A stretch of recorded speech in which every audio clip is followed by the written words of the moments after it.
Good evening. Добрый вечер. Can you hear? Всем слышно. Very nice to meet all of you. Я рад всех вас здесь видеть. So, do you remember what is the topic today? Вы помните, какая у нас сегодня тема?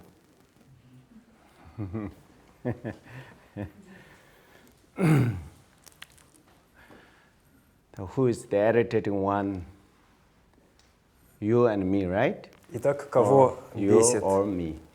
люди? Может быть, это вы, может быть, меня они бесят. So I'm going to talk about the question is very important, and then also this question will lead very important another question. Question will lead another very important another question, which means if we found who is the irritating one, how deal with it? How can we deal with it?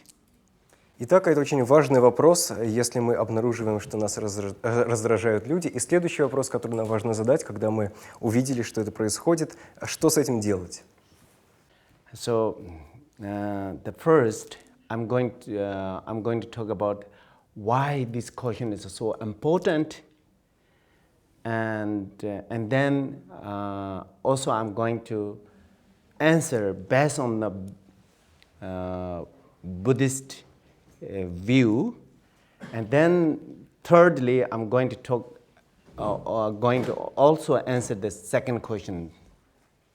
Я расскажу о том, почему это очень важный вопрос, как на него отвечают в буддизме, да, каково буддийский взгляд на этот вопрос. И, наконец, я постараюсь ответить на вторую часть, да, этого вопроса, то есть что делать.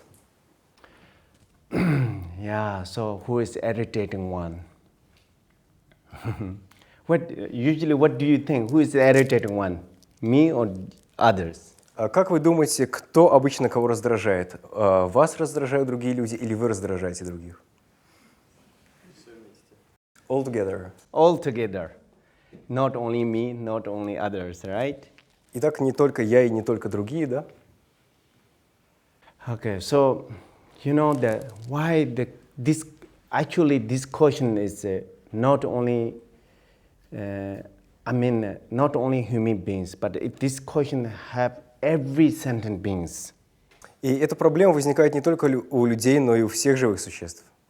So, because all the sentient beings, they have the same desire. No one wanted to have suffering, and everyone wanted to have a happiness. No one, want to be irritating. So then every sentient being have the same questions. Все живые существа одинаковы в том, что они хотят быть счастливыми, и они не хотят быть несчастными. Ни мы, ни другие не хотят, чтобы их раздражали, и поэтому у всех нас возникает эта проблема. So because of that, so the question then irritating one. This is an important question because for this question, the Buddha have taught a lot of the teachings to introduce who is the irritating one, and then how to solve these problems. И это важный вопрос в буддийском учении, потому что Будда по этому поводу дал очень много разных наставлений, и в том числе он ответил на эти вопросы, да, кто может нас раздражать и как с этим работать, что с этим делать. So, irritating one, that we actually is neither you and nor me are irritating one. Будда говорил, что ни мы, ни другие на самом деле не являются раздражающими. According to Buddhism. В соответствии с буддизмом. So according to Buddhism, there are the two truths. В буддизме говорится о двух истинах. And which is called the relative truth and the ultimate truth. Их называют относительной и абсолютной истиной. So, what is the relative truth and what is the ultimate truth? Что такое относительная истина и что такое абсолютная истина? The ultimate truth means is actually what it really is. What is the case? What is really in the nature or what it really is. That is what is called the ultimate truth. Абсолютная истина – это то, что существует на самом деле. Это то, как обстоят вещи в действительности. Это называется абсолютной истиной. The relative truth is what we perceive, what we see, what we heard, what we taste, what we touched. All are the relative truths. Относительная истина – это то, что мы воспринимаем, это то, что мы чувствуем на вкус, то, что мы знаем в прикосновениях, то, что мы видим или слышим. Это относительная истина. So according to the relative truth, yes, there is the irritating one. На этом относительном уровне, в соответствии с относительной истиной, да, есть те, кто нас раздражают. But still, the irritating one is neither you nor me. Но по-прежнему эти раздражающие люди – это и не вы, и не я. Then what is the irritating one? Кто же тогда раздражает нас? According to Buddhism, it's said that the main irritating one is self-clinging. В буддизме говорится о том, что главным таким раздражителем является цепляние за наше «я», за нашу личность. Self-cherishing. И лелеяние себя, забота о себе.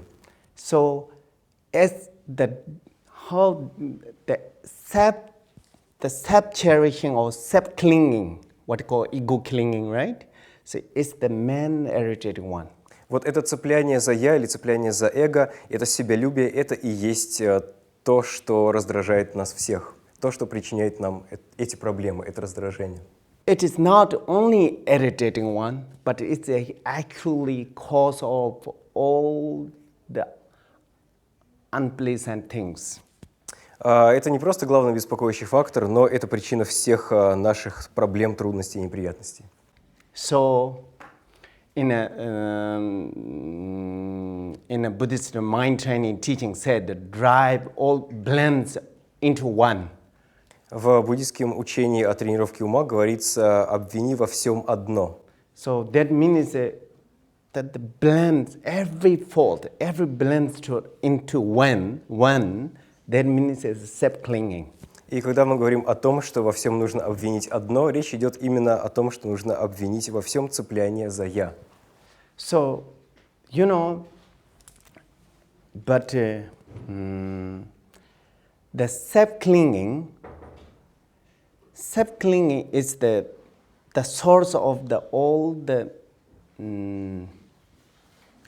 the faults. Basically, self-clinging is the source of all the fault. And as you know, according to Buddhism, we believe the reincarnation.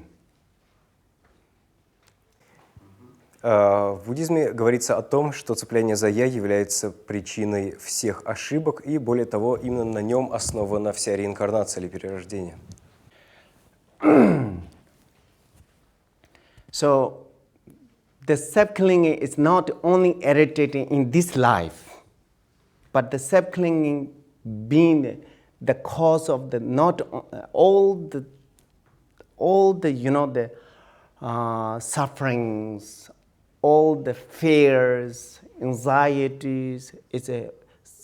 Self-clinging has been the cause from beginningless.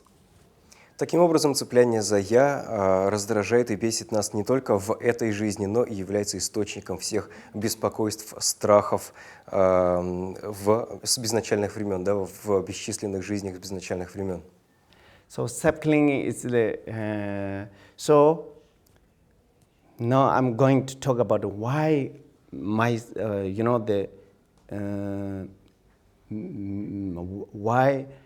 the irritating is. I said that the irritating one is neither me or no you, right? So why I'm not irritating and you are not irritating one? I'm going to talk about a little bit about this. Вот почему, как я говорил, на самом деле нас не раздражают другие, и мы также не являемся источником раздражения. Я вот сейчас как раз подробнее об этом рассказываю. So the other beings, the others, you, basically you means the others. So others have never been irritating for us. It are not irritating and will never be irritating for us. Таким образом, другие люди, да, другие или просто вы, другие люди не являются источником нашего раздражения на самом деле, вообще не являются. So why? Because according to Buddhism, we have a lot of reincarnations. We have been 1,000 times reborn, more than uncountable reborn, already reborn in this universe.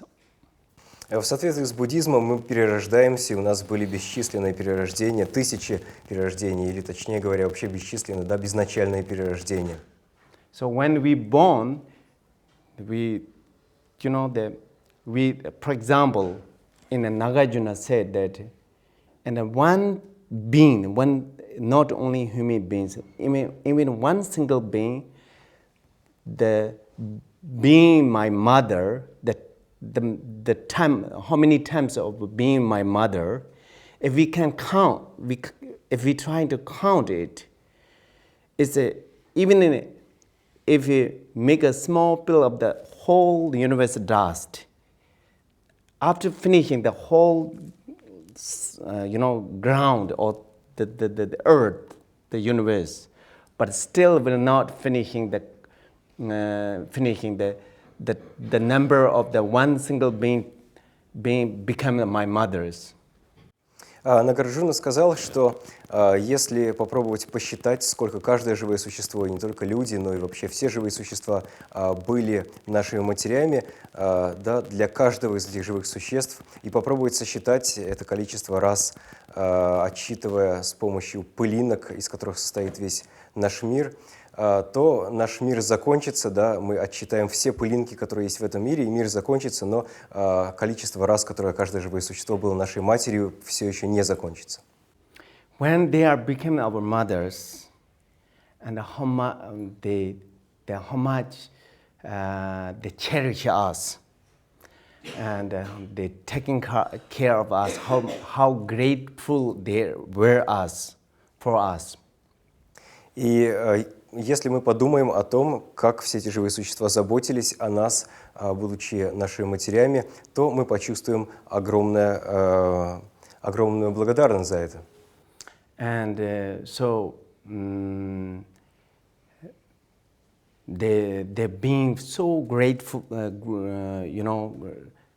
we are so grateful that all the other beings, for so many lifetimes. А мы почувствуем огромную благодарность за то, что все эти живые существа заботились о нас на протяжении всех этих бесчисленных жизней. And then also, like in as a Buddhist, we believe that if one want to get out from all the agitations of all the sufferings, all this, get out from this samsara to achieve the enlightenment, we also have to have a lot of the wisdoms and methods as well. В буддизме говорится о том, что если мы хотим прекратить все страдания, раздражение, беспокойство, если мы хотим покинуть сансару и достичь просветления, то нам для этого необходимо огромное количество мудрости и также метод. So, in order to obtain the full enlightenment or full awakeness, we we need to have a lot of merit. And so in order to do merit, in this, for this mission or this purpose, actually sentient beings are so, how to say, important for us. They're equal to the Buddha, because without a Buddha, we cannot obtain the Buddhahood. Exactly the same that without the sentient beings, other beings, we're not able to obtain the enlightenment. И если мы хотим достичь просветления или пробуждения, то для этого нам необходимо накопить заслугу. И вот почему для этого нам нужны другие живые существа. Мы не сможем без них обойтись. Точно так же, как мы не можем достичь просветления, если бы не было Будд, и нам необходимы Будды, то в этом смысле живые существа равны Буддам, потому что без них мы также не сможем достичь просветления. So the others are not irritating one. And also myself, it's basically the sentient beings are basically, all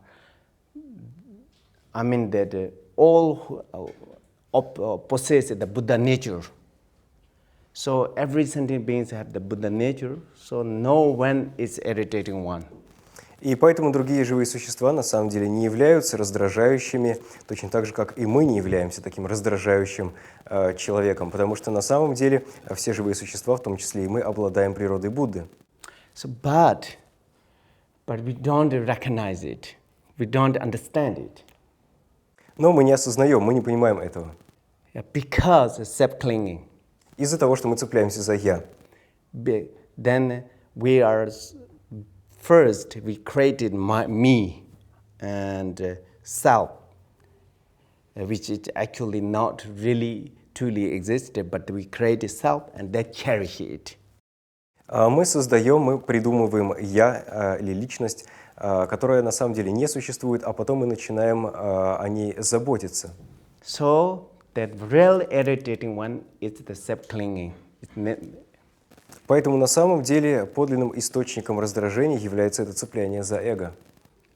Just now I was thinking about the example, self-clinging is like a boil. И мы можем сравнить это цепляние за «я» с нарывом или волдырем. When we have a boil, and then if someone touch it, we are really irritating and we are pain. But actually, if we don't have the boil, we never be in the irritation, right? So it's the main the main irritating one is the boil. Exactly the same, the self-clinging. Например, если у нас есть нарыв, и кто-то к нему прикасается, то естественным образом мы почувствуем боль, раздражение. Но если у нас нет нарыва, то в этом случае мы ничего не почувствуем. И то же самое с цеплянием за «я». Мы чувствуем раздражение из-за того, что оно у нас есть. Okay. So then, how can we transform this irritating one into the pleasant one, or into the comforting? А как преобразовать это чувство раздражения в какое-то более приятное, успокаивающее чувство? There's a two way to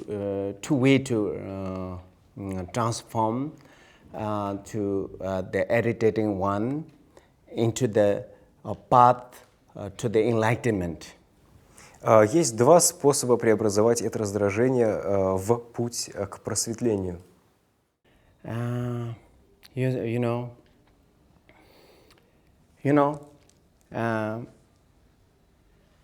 Actually, how this self-clinging is becoming the irritating one, because once we are having the self-clinging, then we have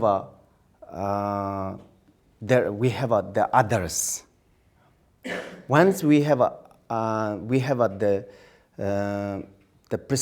perceived others, then we have my side, other side. And then it's well, the self-clinging created a lot of disturbing emotions. For example, like attachment and angers, the attachment myself and my side, angers to others, other side, and then it's become the more it's the main cause of all the troubles and all the all the sufferings. Итак, из-за того, что у нас возникает цепляние за «я», мы начинаем разделять мир на «я» и других, на своих и чужих, на наше и чужое, и после этого у нас возникают различные беспокоящие эмоции. Мы чувствуем привязанность к тому, что является нашим, или привязанность к себе, и мы чувствуем гнев в отношении чужого, другого и к другим. Таким образом, цепляние за «я» является источником всех наших страданий и беспокойств. So, now, in order to reduce the self-clinging, that we need to increasing other cherish. А для того, чтобы уменьшить это цепляние за «я», нам нужно начать заботиться о других. The other cherishing is the comforting, actually, the main source of the happiness. Таким образом, забота о других – это то, что принесет нам спокойствие и комфорт. Это главный источник счастья. So, in order to increase the other cherishing, we need to increasing the loving kindness and compassion. А для того, чтобы заботиться о других, важно взращивать любящую доброту и сострадание. So there is some method to how to we develop loving kindness from our own family to all the sentient beings, and so I'm going to explain a little bit this. Есть метод, каким образом мы развиваем любящую доброту или добросердечие, сначала направляя ее на членов нашей семьи, затем постепенно расширяя ее круг до всех живых существ, и я вкратце расскажу об этом. So before that, do you have any questions about that so far? Перед этим, есть ли у вас какие-то вопросы по тому, что мы уже... Вы согласны с тем, что я сказал? Do you agree the irritating one is the self-clinging?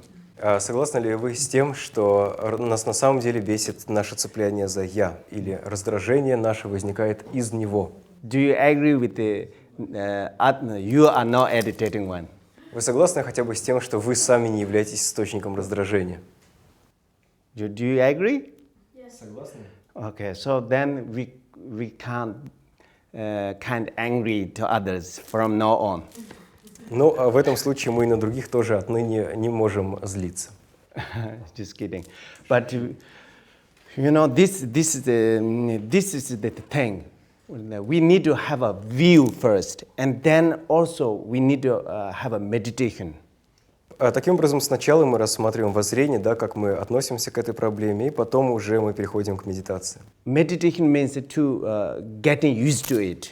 Медитация означает, что мы привыкаем к тому или иному воззрению или пониманию. For example, having view means the irritating one is neither me nor you.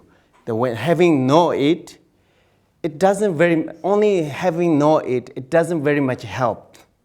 Например, мы узнали, что на самом деле источником раздражения не являются ни другие, ни мы сами, и у нас есть такое правильное мировоззрение, но пока еще нам это очень сильно не помогло. We always forget it. Мы всегда об этом забываем. So then, you know, we will facing the irritating from others or like that. But having understood the real irritating one is not me and not others, so we should keep this, we should be mindfulness on it. We should make the way of the thinking should make our habit. Итак, сначала, даже пусть мы услышали о том, что на самом деле ни мы, ни другие не являются источником раздражения, но мы забываем об этом и оказываемся в каких-то ситуациях и снова начинаем раздражаться на других. Но нам важно привыкнуть к этому пониманию. С помощью медитации мы развиваем в себе соответствующую привычку, мы привыкаем к этому пониманию, к этому новому взгляду на вещи. And so then also,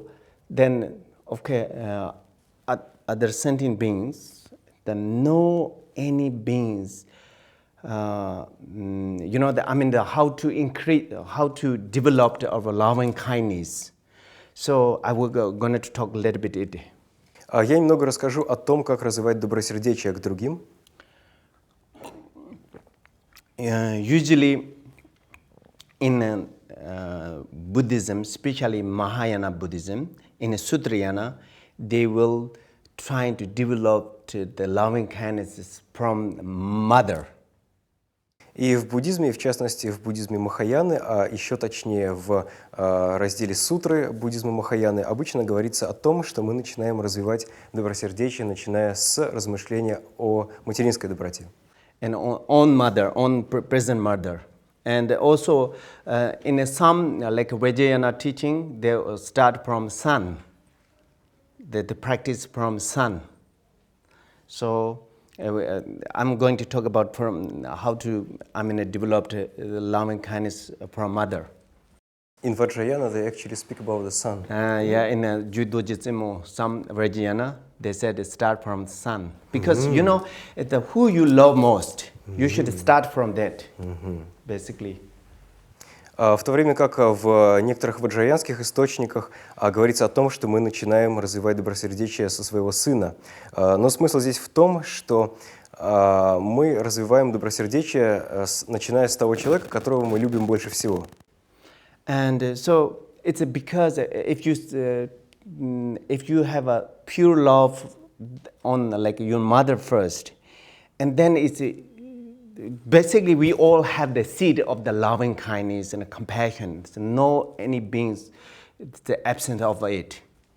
Потому что у всех нас есть человек или люди, которым мы испытываем наиболее чистую любящую доброту, потому что все мы способны испытывать хотя бы к кому-то это добросердечие и сострадание. Нет никого, кто не был бы способен на эти качества или эмоции. So generally the human beings love, it's all beings love the mother, so we give example mothers. И в целом все живые существа любят своих матерей, поэтому мать приводится здесь в качестве примера. So we have to when we practice the loving kindness first, we imagine whether my mom is alive or already died, but it doesn't matter. Just imagine how her present is, and just imagine her, visualizing her. Мы можем задаться вопросом, когда мы практикуем эту практику, важно ли, жива наша мать или нет. И на самом деле это не важно, потому что нам важно просто почувствовать ее присутствие, представить ее. And then thinking about how kind to me, and how grateful for me in this life. For since I was in a mother's womb until now. И после этого мы размышляем о том, как наша мать была к нам добра. Мы стараемся почувствовать благодарность за эту доброту, за все то, что наша мать сделала для нас в нашей жизни, начиная с того времени, когда мы были в ее утробе и далее. So keep thinking that all the her kindness from, from her, from started until now in a very detailed way. Мы вспоминаем ее искреннюю доброту по отношению к нам, и в этом смысле мы думаем о разных деталях и подробностях, вспоминаем все различные моменты, когда она к нам проявляла доброту. Until they grow up their loving kindness that can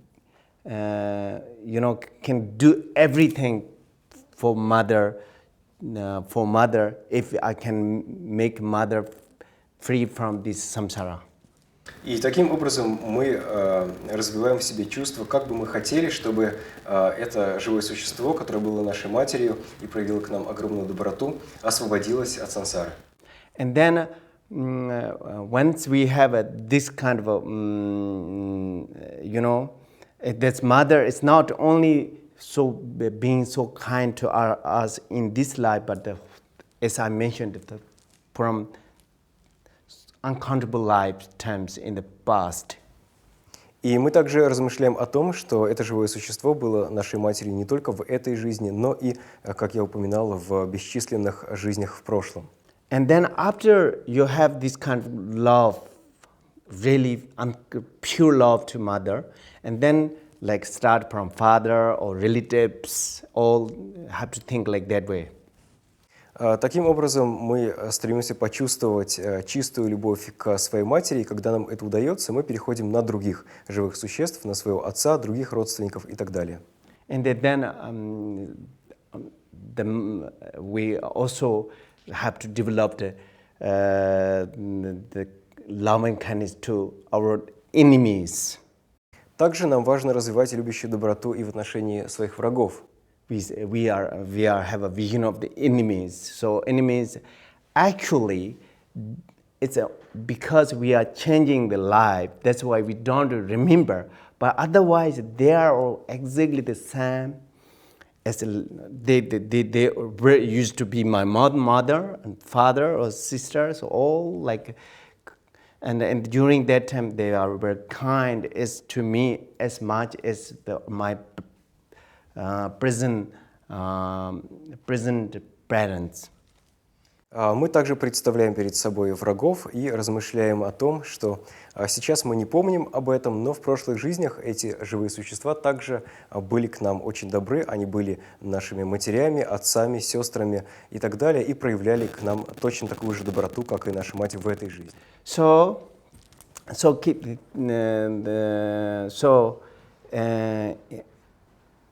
This remembering others' kindness. The remembering others' kindness is one of the methods to reduce self-cherishing. Таким образом, если мы взращиваем добросердечие к другим, то это уменьшает наше себялюбие. So then, once you know that having sense or having understand others' kindness is the cause of the loving kindness. Осознание чужой доброты по отношению к нам становится причиной того, что у нас зарождается добросердечие к другим. So once you have the loving kindness, then very easy to grow up the compassions. И когда мы зародили таким образом добросердечие, нам очень легко зародить сострадание. Loving kindness means is the others who have loving kindness, you have loving kindness, that want to be happy, they want to have more cause of the happiness. That is the loving kindness. Добросердечие или любящая доброта – это желание, чтобы другие объекты нашего добросердечия были счастливы и обладали причинами счастья. And once we having this kind of loving kindness for others, and then the compassion means is the who you love, they do not want to have any cause of the suffering, and they want them free from any kind of they're facing the suffering. That is the compassion. А сострадание – это желание, чтобы объекты нашего добросердечия, чтобы эти живые существа были свободны от всех причин страданий, от всех разных видов страданий. So this, developing loving kindness and the compassion is one of the solution to reducing the irritating. Then another one. I'm going to talk about the interesting one. Итак, развитие добросердечия и сострадания к другим – это один из способов уменьшить вот это раздражение. В то время как другой способ, я также вам о нем расскажу, довольно интересный.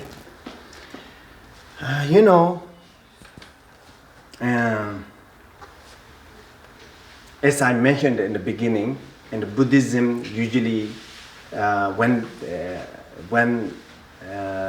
explain the dharmas, they're putting in all the phenomena putting in two categories: relative truth and the ultimate truth.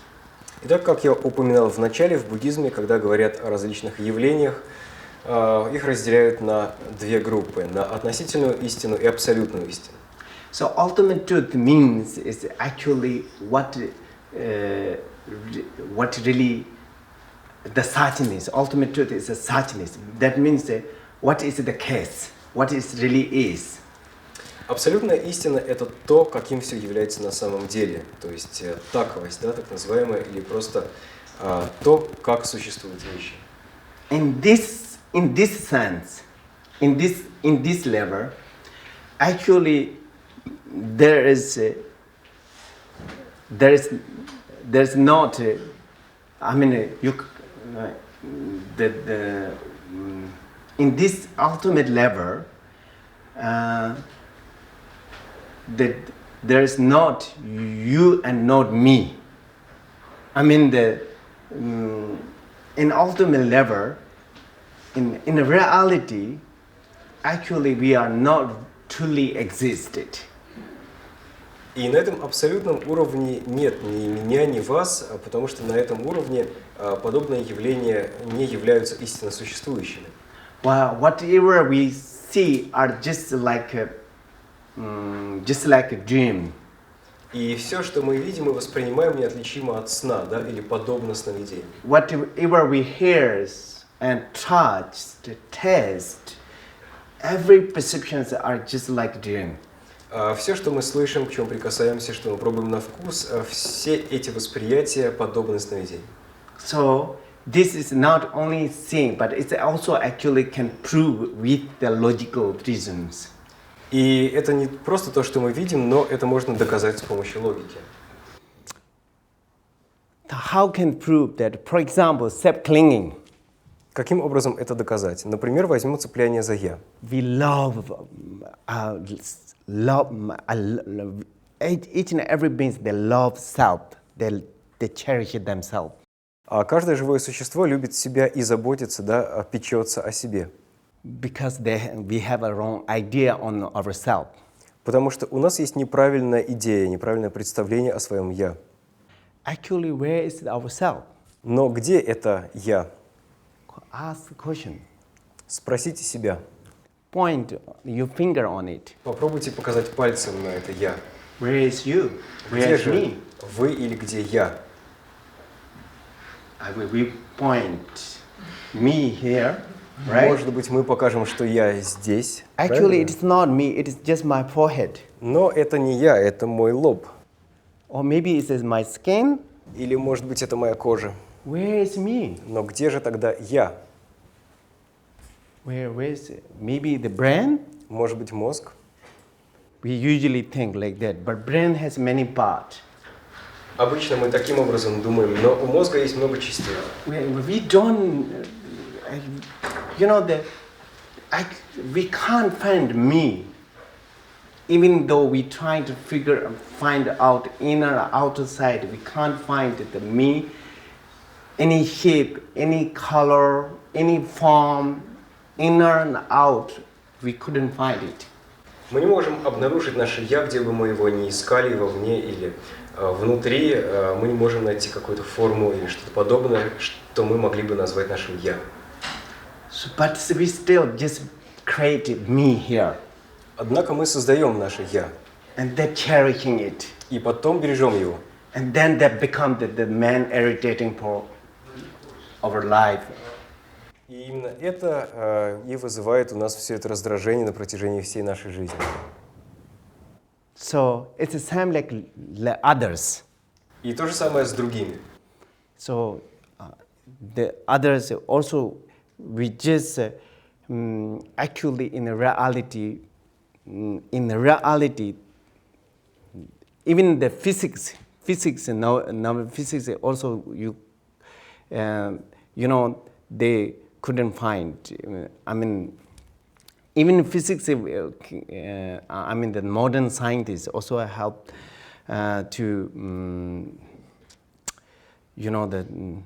according to the modern scientists, also we can't find a really as we think, as we grasping, me and you, we couldn't find it.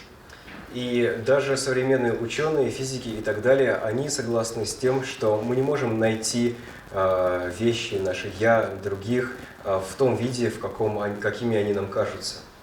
So, and when the another solution, I mean that when we are having this very strong self-clinging, when we having self-clinging, and the solution to reducing the self-clinging, and it's thinking this way, that and myself and other beings are just like, it's just like a dream.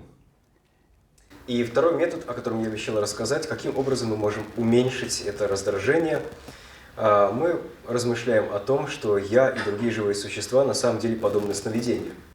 And there are no really, for example, you know, when the self-clinging, okay, I would, let me talk a little bit about self-clinging. What is the self-clinging? Давайте еще немного я расскажу о цеплянии за «я». Что это такое?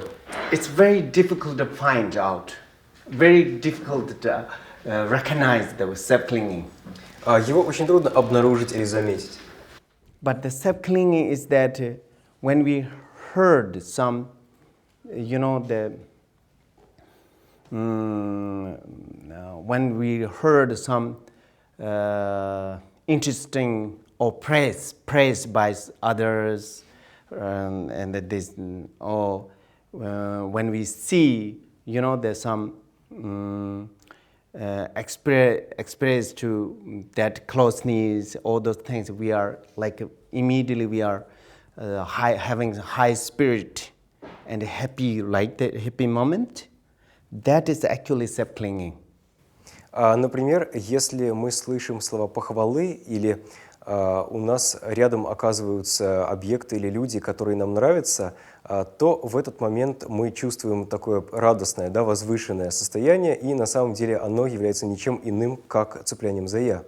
When we are facing some difficult situations or irritations, but conventionally, when we facing irritations, it's irritating, okay?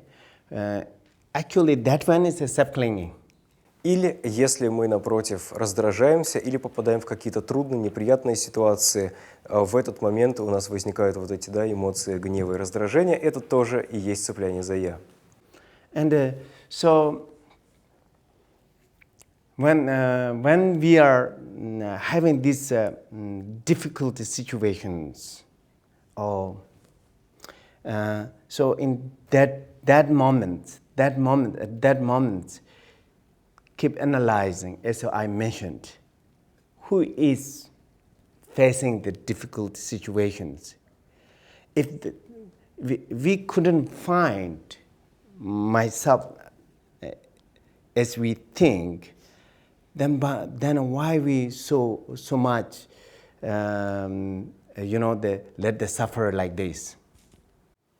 И поэтому, если вы оказались в какой-то трудной ситуации, попробуйте проанализировать так, как я говорил, попробуйте обнаружить это «я», которое страдает и раздражается.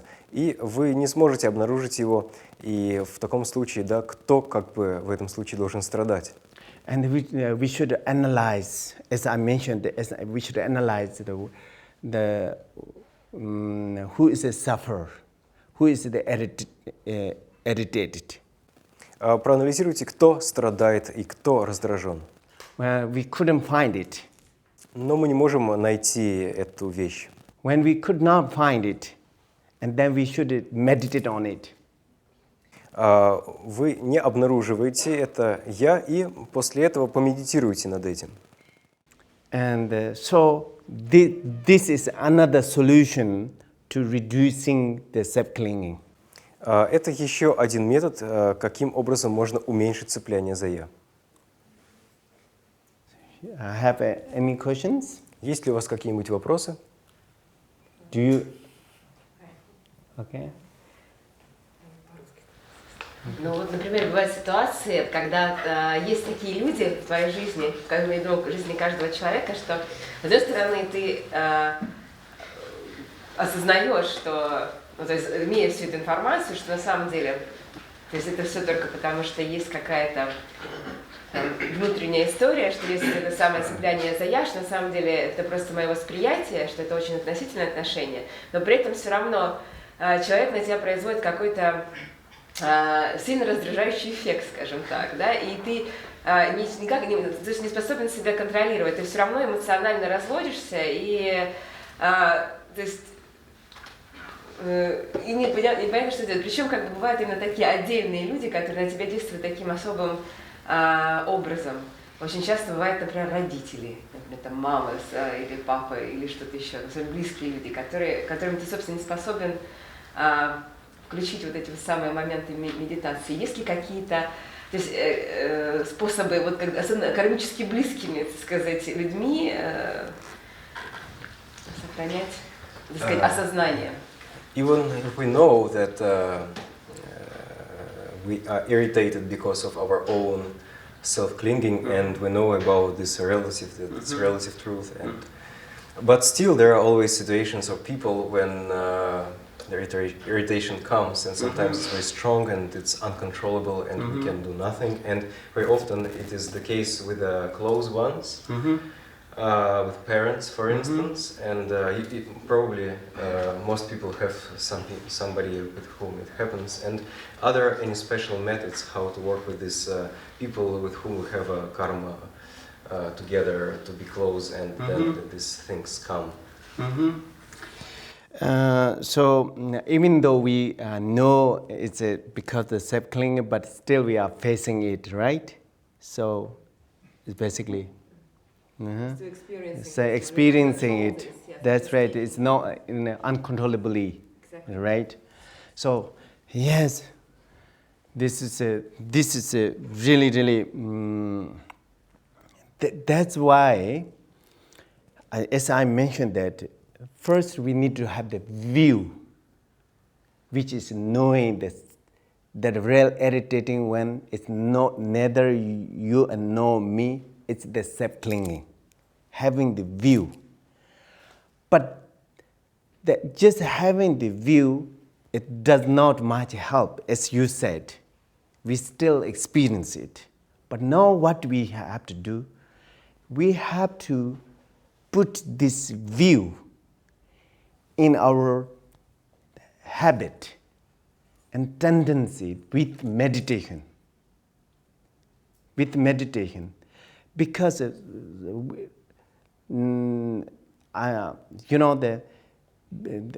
only we are not even because we have not got used to.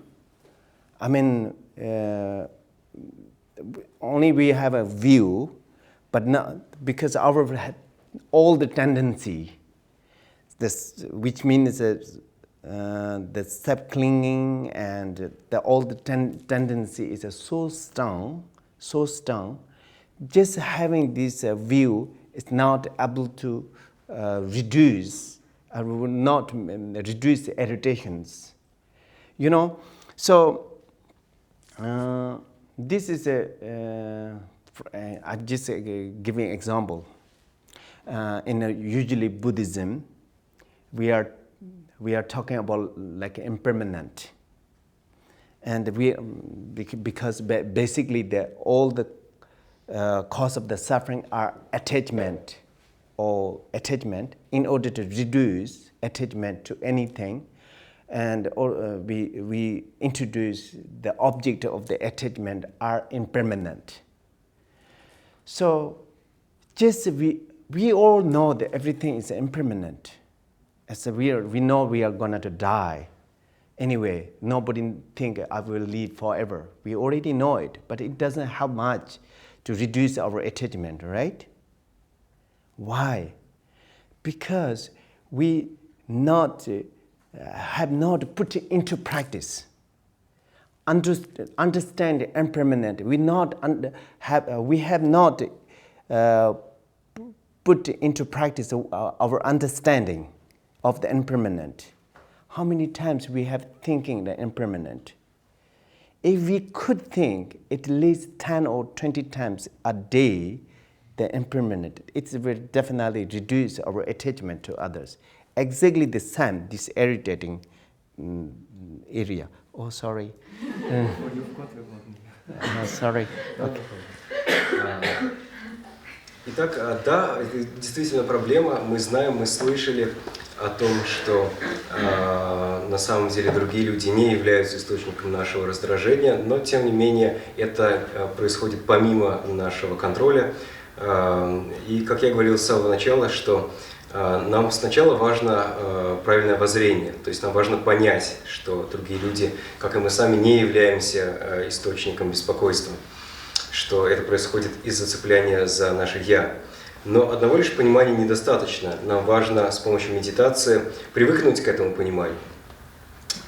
Почему так происходит? Потому что наша привычка цепляться, наша привычка к... У нас еще пока нет привычки к правильному пониманию, и наша привычка цепляться за «я», наша склонность цепляться за «я» пока еще очень сильная. И нам нужно постепенно ее ослабить, но этого не происходит сразу. Да? Для этого нужно медитировать и практиковать, и можно привести пример, например, с размышлением о непостоянстве. В буддизме говорится о том, что причиной всех страданий является привязанность, и для того, чтобы уменьшить привязанность, в буддизме есть медитация на непостоянство. Мы размышляем о том, что все вещи непостоянны, и таким образом наша привязанность, по идее, должна уменьшиться. Но, опять же, если мы просто услышали и поняли, что все вещи непостоянны, и поэтому к ним не нужно привязываться, это вряд ли сильно уменьшит нашу привязанность. Она по-прежнему сохранится, потому что мы очень сильно к ней привыкли. И поэтому нам нужно практиковать, нам нужно медитировать на непостоянство. Если мы хотя бы 10 или 20 раз каждый день будем вспоминать о непостоянстве, то постепенно с практикой наша привязанность уменьшится. То же самое и в данном случае, да, с раздражением и цеплянием за «я». Нам важно снова и снова это практиковать, и в этом случае постепенно эта сила цепляния за «я» будет уменьшаться. At the same, so like having the view of, for example, like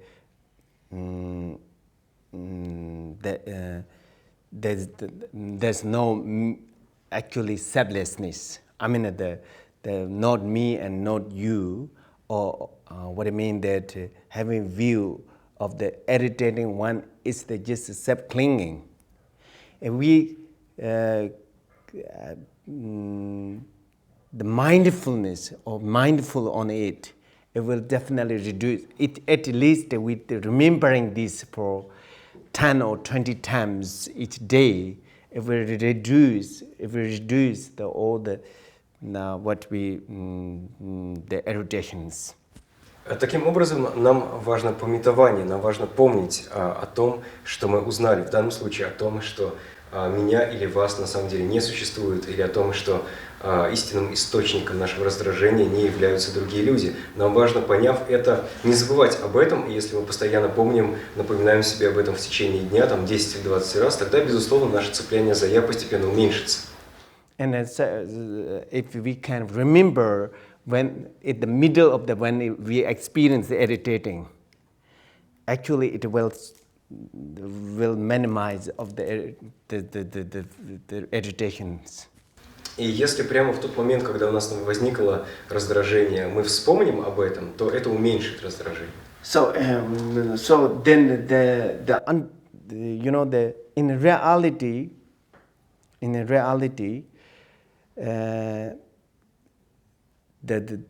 there's no irritating one. So if we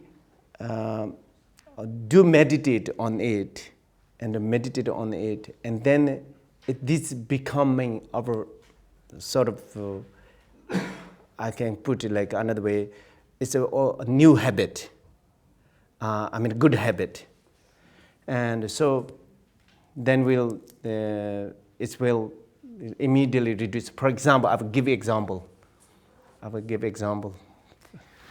Если мы будем медитировать, если мы будем вспоминать о том, что нет никого, кто мог бы нас раздражать, нет никого, кто был бы раздражающим человеком, то в этом случае мы постепенно разовьем новую положительную привычку, да, у нас появится хорошая привычка, то есть привычка думать таким образом, привычка к этому пониманию.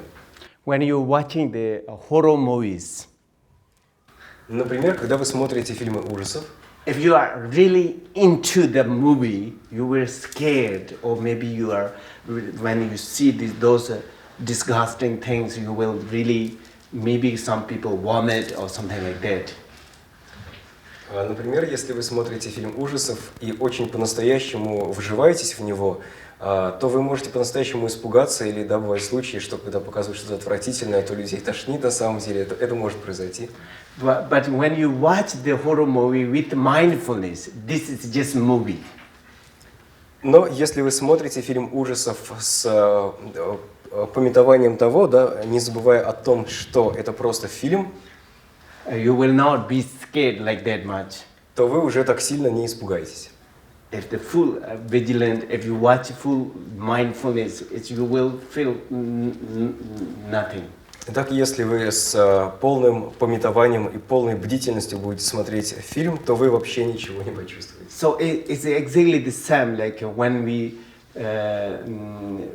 if we remember this, the concept of emptiness, selflessness, what we are talking, like all the phenomena are just like a dream, which is actually not truly existed.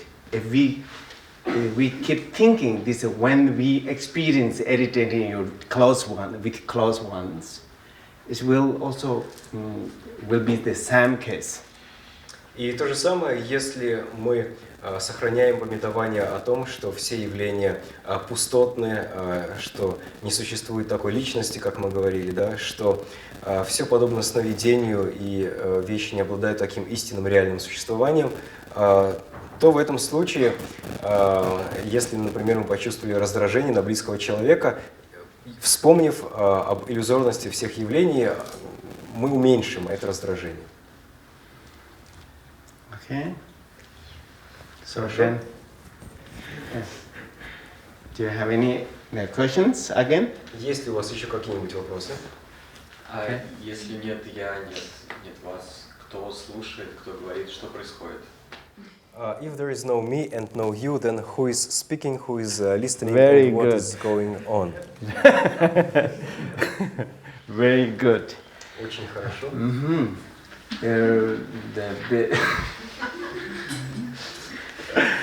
Actually, there's nothing happened, На самом деле ничего и не происходило. but we just thinking it is happening.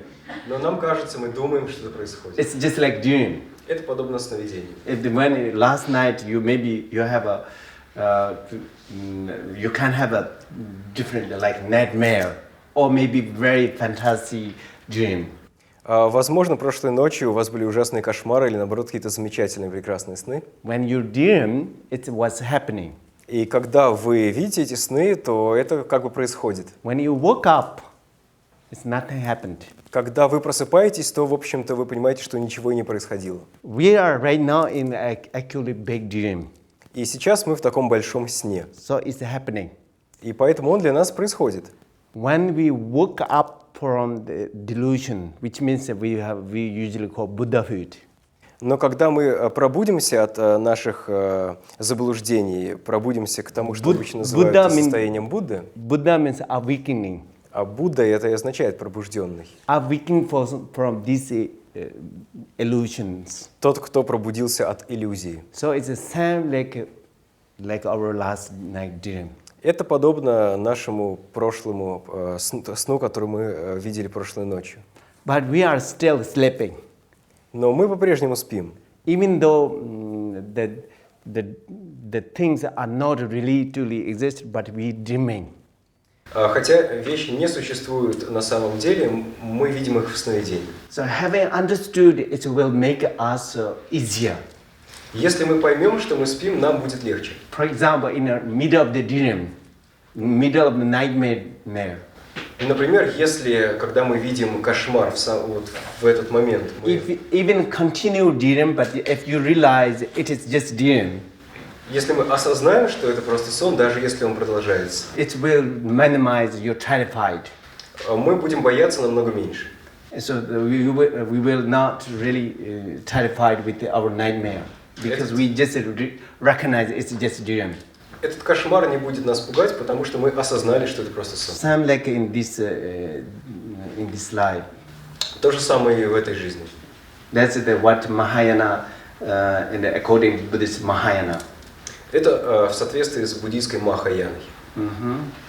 Да? Okay. Вы сказали, что если мы идем в кино и видим фильм ужасов, и мы знаем, что это фильм, то мы ничего не чувствуем по этому поводу. Значит ли это, что мы не должны ничего чувствовать в обычной жизни? И что делать с чувствами вообще в этом смысле? You mentioned that if we go to a movie and we understand it's a movie, we actually would feel nothing. We feel not scared as much as we do. Does it mean that in our daily life, if we are awakened, we would feel nothing? We will Feel nothing whatsoever. And so what? Like there will be no feeling. Like you may. Okay, we will not scared as much as we do. Во всяком случае, мы не будем так сильно пугаться, так как мы We обычно not это делаем. worry as much we do. Мы не будем беспокоиться так, как мы We обычно will not be беспокоимся. tension as much Мы не we будем do. напрягаться так сильно, как мы обычно Our life напрягаемся. will be more easier. Наша жизнь будет легче. Because right now we are facing a lot of problems, a lot of, the worries, tensions. I mean, our life, day-to-day life, we are facing a lot of things because we are so much grasping the things and so much grasping ourselves. Are they really truly inherently existed? Because of that, okay? Sorry. В нашей повседневной жизни мы так много напрягаемся, беспокоимся потому, что мы цепляемся за вещи, придавая им такое самостоятельное существование, истинное, реальное существование. And so once we really realized, we are really realized it's just like a dream, and we really perceived and all the reality of the phenomena, then we will not feel as not. I don't say nothing, but we will not feel any sufferings, any this kind of worldly things. Когда мы осознаем, что вещи не существуют таким образом, что они являются относительными, то мы просто не то что мы не будем ничего чувствовать, но мы не будем чувствовать этих страданий, обычных, привычных для нас в этом мире страданий. For example, like what we call nirvana, it means beyond from this the worldly suffering and happiness. That actually will be happening. I mean, through this view and meditation. Если мы будем придерживаться такого воззрения и будем медитировать, то в конечном счете мы достигаем нирваны, и это состояние, которое находится за пределами обыденного счастья и обыденного страдания. So maybe you can feel something, but not so. So serious. How to say? It's you can play it, you can enjoy it. You can enjoy with horror movies. So we in samsari feelings, all those things. И в этом состоянии вы воспринимаете вещи как игру. Вы можете наслаждаться, например, даже фильмом ужаса. Yep. Вот так вот, мы воспринимаем сансарные вещи. Okay. Have any questions? Есть ли у вас какие-нибудь вопросы? Как все-таки удержать равновесие между буддийским взглядом на жизнь и полным нигилизмом? How to find a balance between this Buddhist view and nihilism? Nihilism. Ah, okay, very good. Nihilism means, okay, very, very important. Nihilism means if the thing is there, if you still, it is not there, that is nihilism. Нигилизм — это если какая-то вещь где-то есть там, где-то она там есть, а мы думаем, что ее там нет, то это нигилизм. If there's on my head there's no horn, if I think there's no horn, that is not nihilism. It's like if the ox has a horn, if we believe the ox doesn't have the horn, that is nihilism.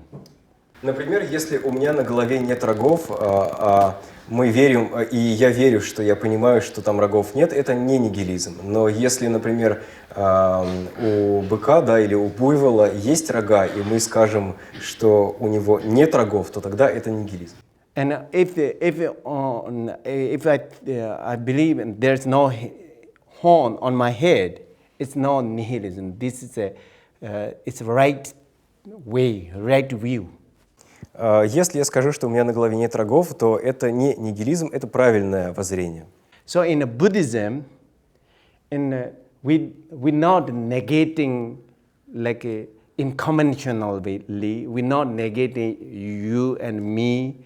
We not say you are not existed and me are not exist. We are saying that you and we are not exist in reality.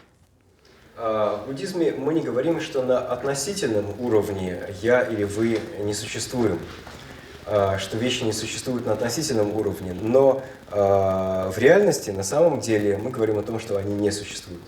And the reality means is you know that okay, I give an example like a perfect circle.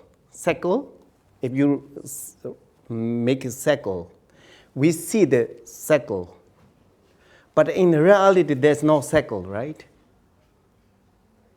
Do you know? No perfect circle. More perfect circle. No circle at all. Actually, if you zoom, Yeah. there's no touch to each. Everything is they have a space, right? There's no perfect circle. И примером здесь может быть круг, совершенный, полностью замкнутый круг. Если мы нарисуем круг, он может нам казаться замкнутым и совершенным нормальным кругом, когда мы на него смотрим, но если мы присмотримся, если мы увеличим, мы обнаружим, что там просто много точек, и эти точки друг с другом не соприкасаются. И таким образом он, в принципе, кругом не является. So, apparently there's circle. То есть кажется, да, со стороны кажется, что там есть круг. So we're not negating this. There is not circle. И мы не отрицаем, что этот круг нам кажется, что мы видим его. But Buddhism will,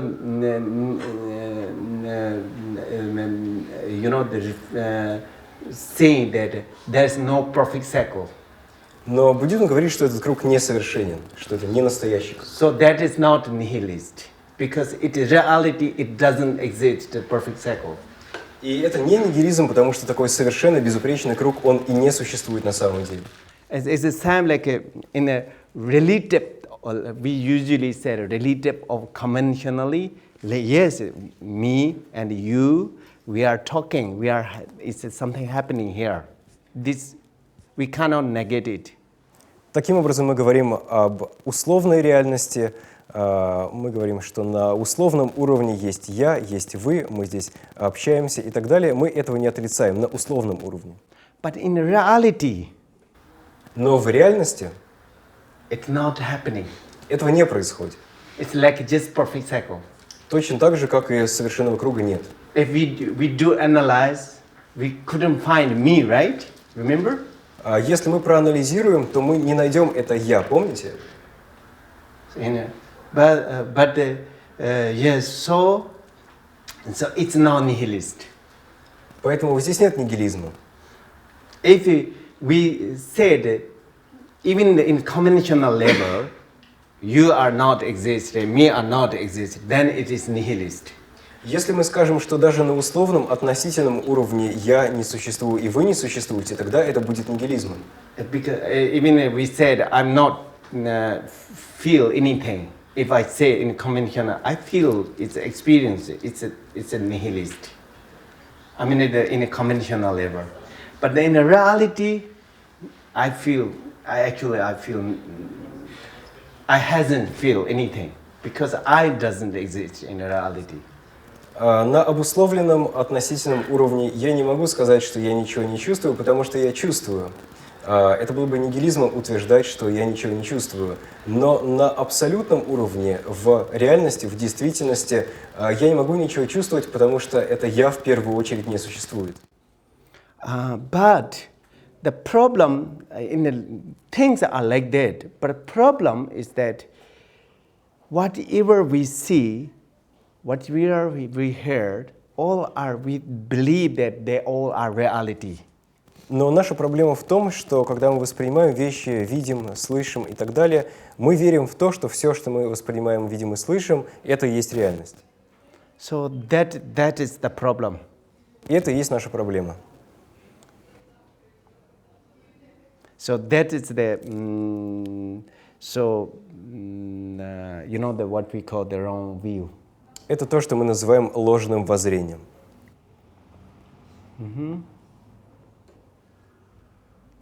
Okay. No questions?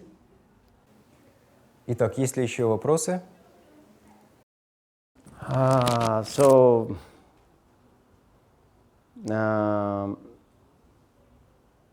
have you found who is the irritating one? Итак, обнаружили ли вы того, кто вас раздражает? But you know, this question is very important because when you ask who is the irritating one, it means who is me, who is you, who is me. This question is very, very important. Это очень важный вопрос, потому что когда мы спрашиваем, кто раздражает, то мы как бы спрашиваем, а кто я или кто там вы и так далее. Это очень важный вопрос.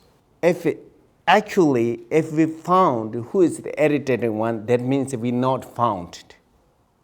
И если мы обнаружили того, кто нас раздражает, то на самом деле это означает, что мы его не обнаружили. So we need to keep these questions until we really found Да, by ourselves. Если нам кажется, что мы обнаружили, на самом деле это не так. Нам важно продолжать задавать этот вопрос и продолжать искать, пока мы сами на самом деле не обнаружим, как там все. Once we really found the answers, that means actually enlightened. И когда мы на самом деле найдем ответ на этот вопрос, мы достигнем просветления. Yep. Okay. So, until what time? 9. Oh, okay. We have a 10. Okay, I thought 8:30. So, this is a very interesting. Okay, then I have a time, right? Okay, so it is very interesting.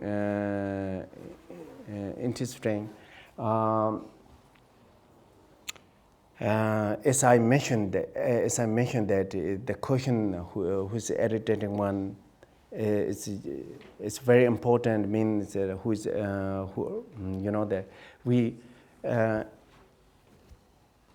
that actually based on these questions, I think that all the different theories is come according to Buddhism. There's four different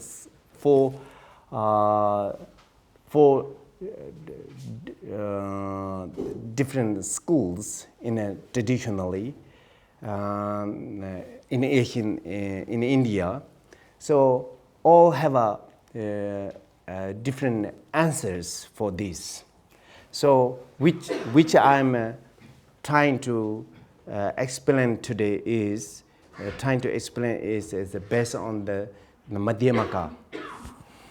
Итак, этот вопрос, поскольку у нас еще осталось время, этот вопрос, кто же нас раздражает, очень важный. Отвечая на него, мы можем прийти к различным теориям, которые есть в буддизме, прийти к 4 индийским философским школам, которые обычно выделяют. И если вы спросите воззрение, какой из этих школ я объяснял, то я объяснял воззрение Мадхьямаки. So according to Madhyamaka, so I'm going, since we have a still time, so I'm going to talk more about this, the ultimate truth. И поскольку у нас еще осталось немного времени, я поговорю более подробно об абсолютной истине в Мадхьямаке. So because we said that just now we said that there's in reality there is neither me nor you are truly existed. So this has a lot of different way to prove it. Итак, мы говорили о том, что на самом деле ни я, ни вы не обладаете истинным существованием. Есть много разных способов это доказать. So it's one of the reason is that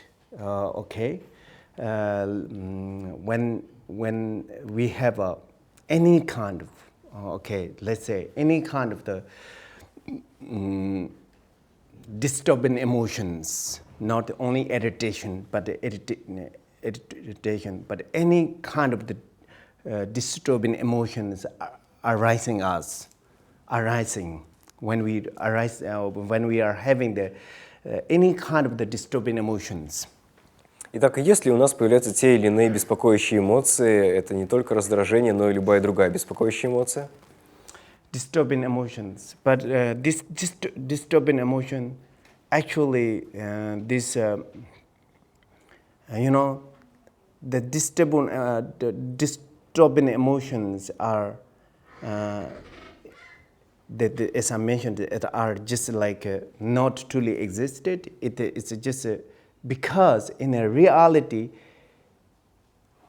it was not really born, or it's not really arise.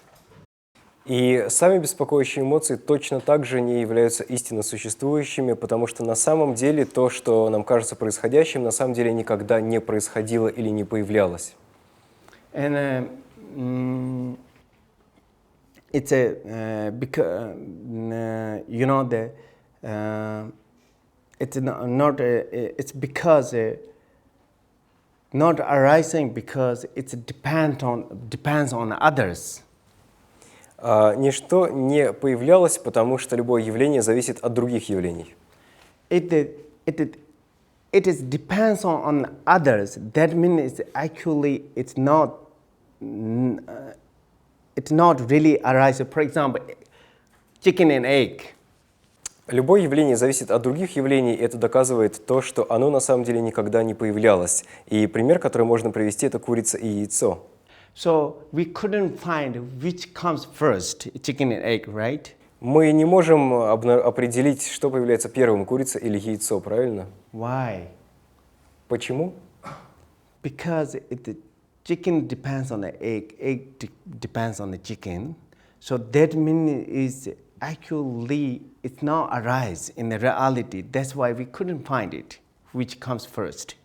Курица зависит от яйца, но яйцо, в свою очередь, зависит от курицы. Но поскольку эти явления на самом деле никогда не возникали, то мы и не можем обнаружить, какое из них первое. If it is really or truly existed, and then we must find which one of them is come first.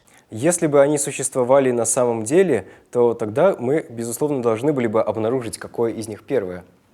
And because when we do analyze which comes first, and the very detailed way, we will lose the chicken and eggs. Если мы начнем очень тщательно анализировать, что же первое, курица или яйцо, то в конечном счете мы потеряем и курицу, и яйцо, да, мы не обнаружим там ни курицы, ни яйца. And so we can apply this one as like all of us, and we are reality. It's not really. It wasn't born, wasn't arise, and it's not rising, and that means it means not truly existed. И точно так же все мы, каждый из нас, мы не возникли на самом деле, потому что мы не обладаем таким истинным существованием. In reality like that, and so this having this idea and keep this just having this concept is actually it's really useful, and so we should try to remember in daily life. И если мы поймем эту идею, эту концепцию, то она может принести нам большую пользу в повседневной жизни, если мы будем о ней помнить. So it will help us in daily life. In daily life, for example, like in daily life when we are facing different difficulties, things are. If we can remembering this, it will make us easier. И в повседневной жизни, когда мы сталкиваемся с различными трудностями, если мы вспомним о том, что все не является возникающим, то нам будет легче. So this is what called the concept of the emptiness. Это то, что называется в буддизме концепцией пустоты или пустотности. And the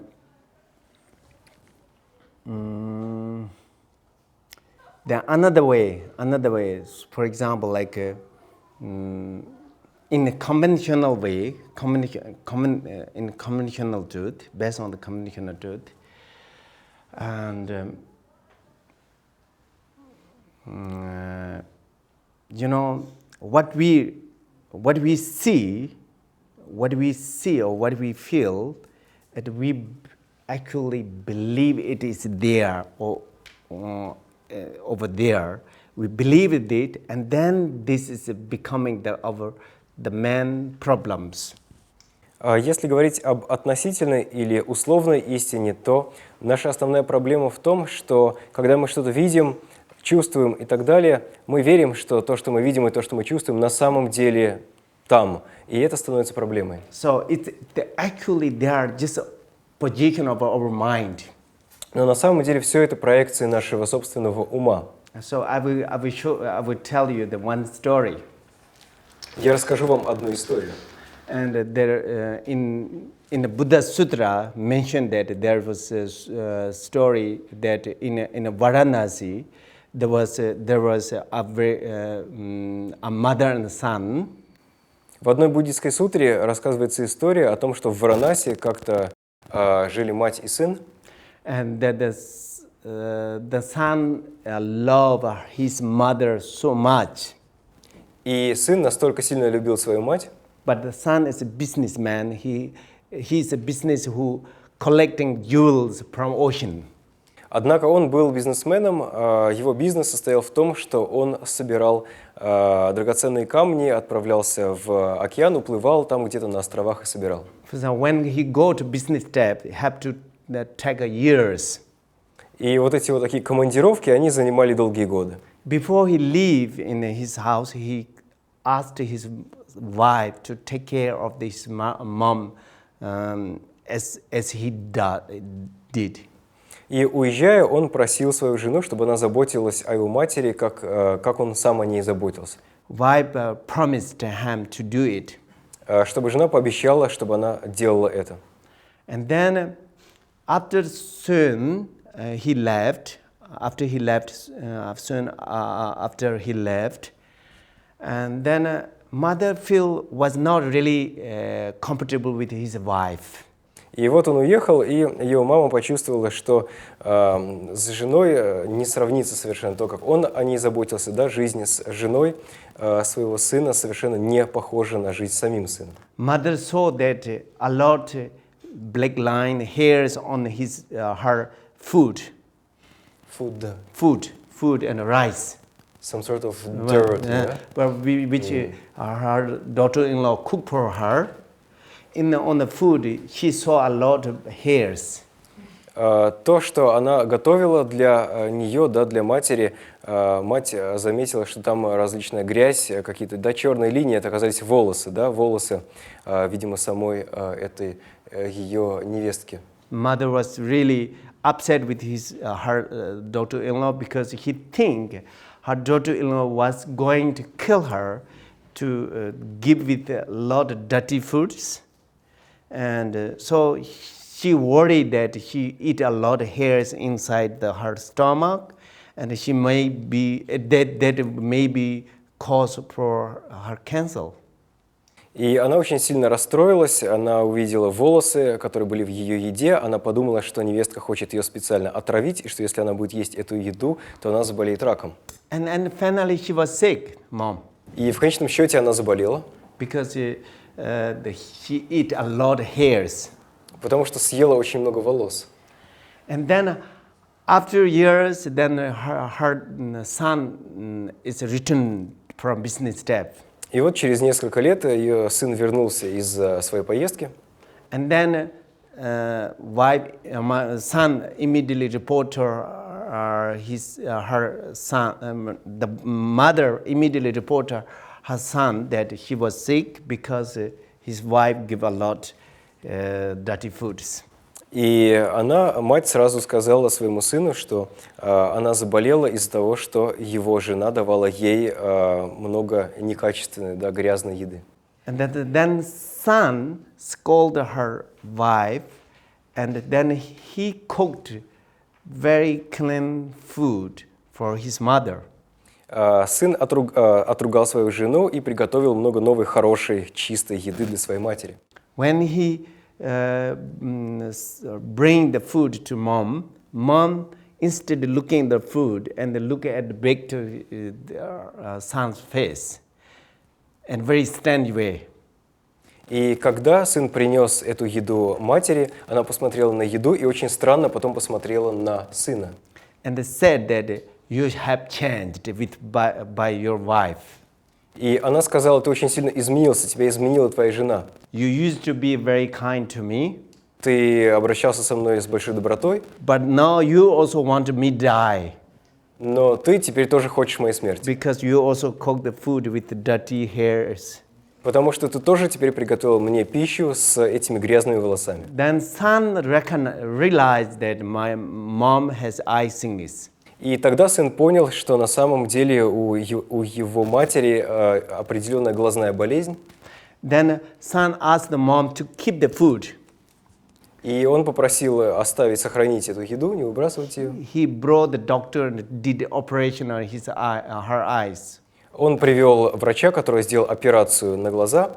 When she recovered from this eye disease and look at the food which served by her son, and there is no hair at all. Она выздоровела и посмотрела снова на ту еду, которую ей приготовил сын, и увидела, что на самом деле никаких волос там нет. So then she realized there is no single hair in my stomach. How could it be me sick by this hair, dirty foods? Она осознала, что никаких волос в ее желудке никогда не было, и, соответственно, она тогда удивилась, почему же она заболела. So she completely recovered. И в этот момент она выздоровела полностью. So this is telling a lot of our daily life situations. Эта история как раз очень многое говорит о наших ситуациях в повседневной жизни. So yes, then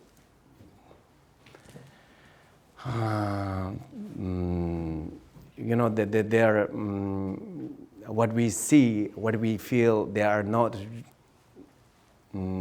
as we see. То, что мы видим, то, что мы чувствуем, на самом деле не является таким, как мы это видим. Having understood it, have to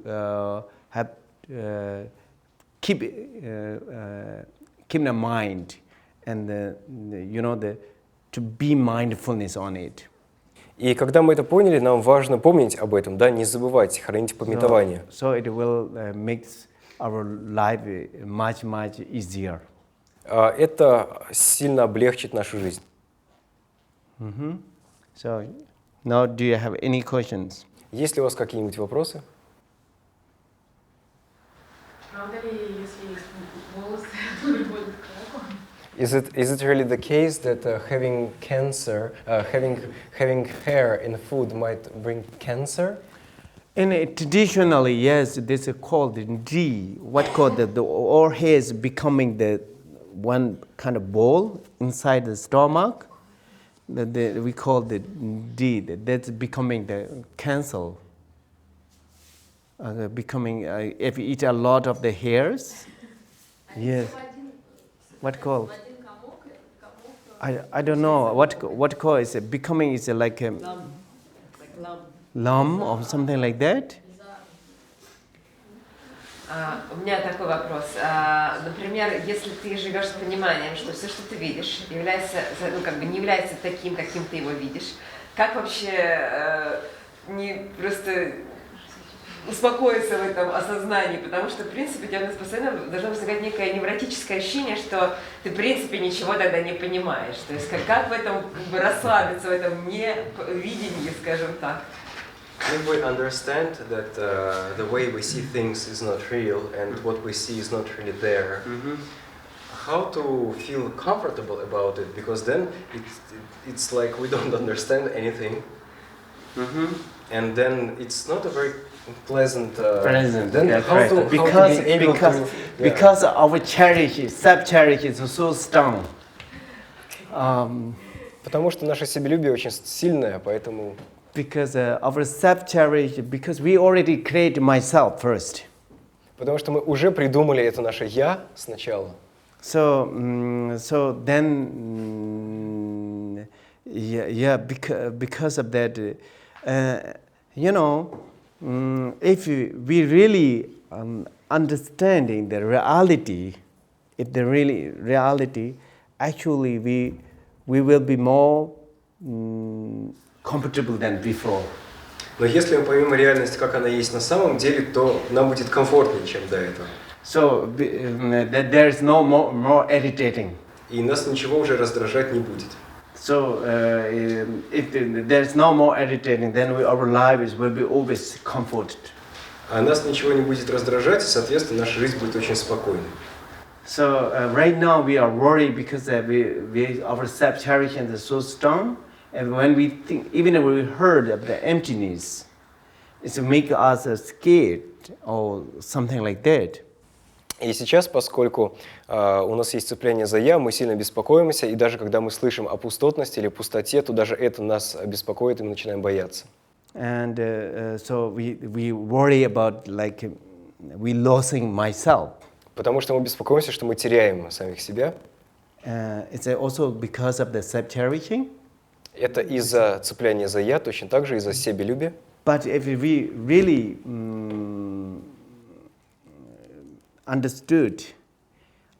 we really understand it, there's no really self who is scaring. Но если мы поймем, что на самом деле нет вот этого «я», которое там боится, so then we no need to worry about it. Нам не нужно по этому поводу беспокоиться тогда, да, по поводу этого «я». Yeah. Можно вопрос? Вначале вы говорили, что есть два пути. Ну, то есть второй путь – это представлять себе все как пустотность, пустоту, а первый – это думать о том, что все сущности были твоими матерями. Это не противоречит, они не противоречат друг другу. То есть что такое добродетель в этом контексте? So there are two methods. The second is emptiness, but then the first one was to think that every being was our mother, but then are not they contradictory? Okay. Very good. And is there any kind of virtue from the point of view of emptiness? Okay, very good. So, as I mentioned that we at the there's two different types of the people have many different sort of the different types. Usually we can put two different all the people people can put it in the two categories. One we call is a sharp-minded. One is one like a more slow-minded.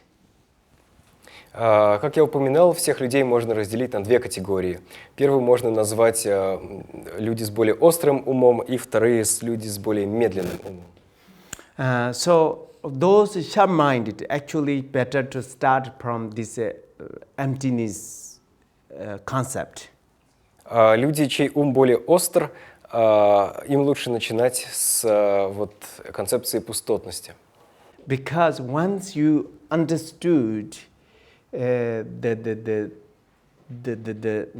emptiness part, you will see that all people are struggle as you know the with there is actually not truly existed, with it not truly existed. For example, like when we see this disordered person, or maybe some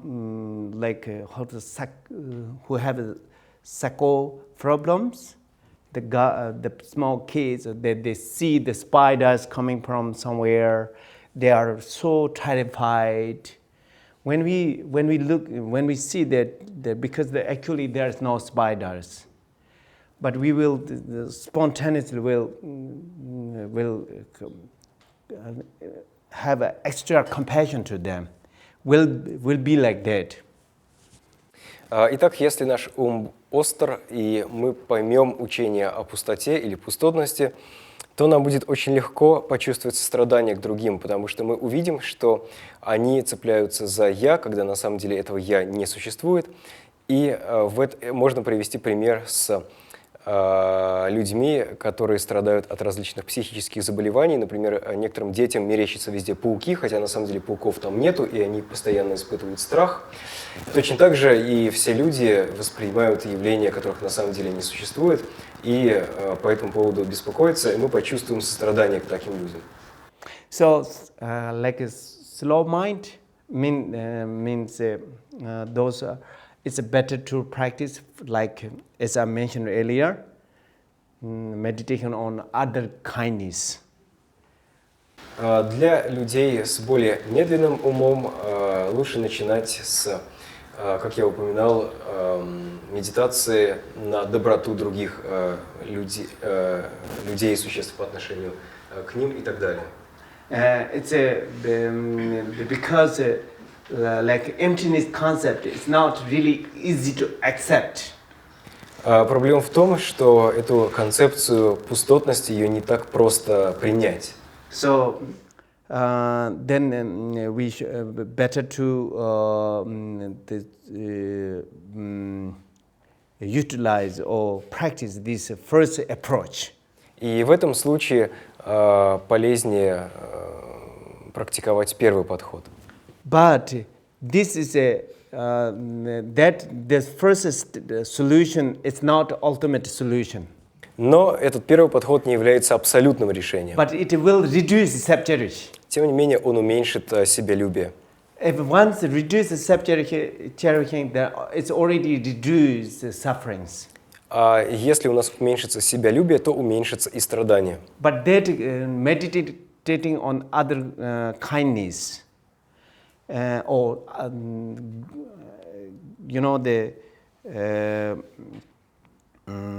developing other cherishing will reduce or suppress the self-cherishing, but it will not get rid of the self-cherishing. Если мы будем медитировать на доброту других живых существ и заботиться о них, то это поможет нам уменьшить себялюбие, лелеяние только лишь себя, но тем не менее мы полностью от него не избавимся. So it is still not ultimate solution. Так что это не абсолютное, не окончательное решение. So the final need to go to ultimate solution in order to rid of this self-clinging. И в конечном счете нам важно практиковать окончательное решение, применять окончательное решение для того, чтобы полностью избавиться от цепляния за «я». So it's it's not really contradictory. Apparently, it's contradictory. For example, when we are practicing like exchanging practice, or maybe just now what we said is developing loving kindness, compassion to others, we are having object of the others, right?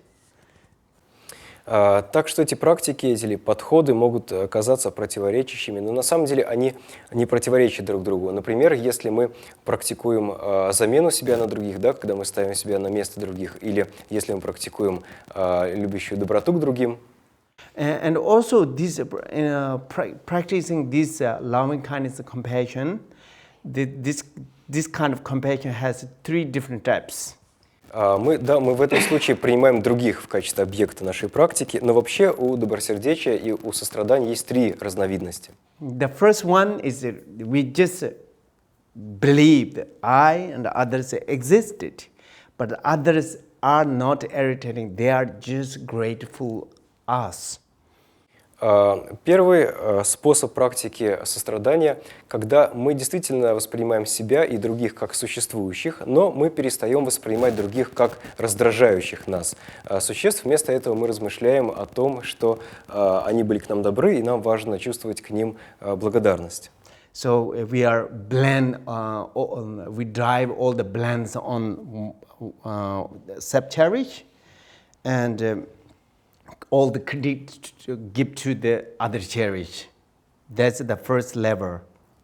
Мы обвиняем во всех своих проблемах цепляние за «я», себялюбие, и вместо этого начинаем практиковать заботу о других. Это первый уровень. In the same way, also combine with the emptiness view, which means although we are still practicing this, but they are it's like just